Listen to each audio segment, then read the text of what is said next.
Ciao, sono Caterina Ceraudo e oggi nelle cucine di Giallo Zafferano preparerò i miei cavatelli.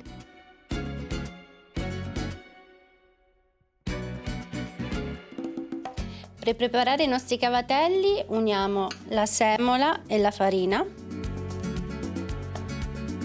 Aggiungiamo la patata precedentemente bollita.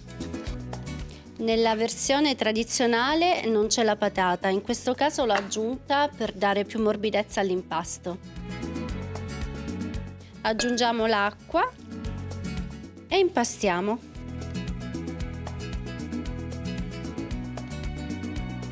Il nostro impasto è pronto, lo trasferiamo sulla nostra spianatoia e lo lavoriamo con le mani. Deve risultare liscio.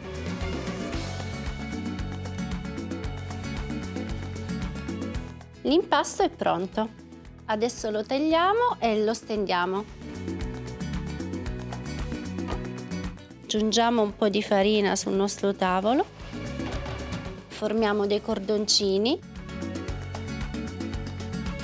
Tagliamo il cordoncino in pezzetti di 2 cm. Adesso dal lato del taglio stendiamo l'impasto con il nostro pollice, così, in modo da ottenere la forma concava.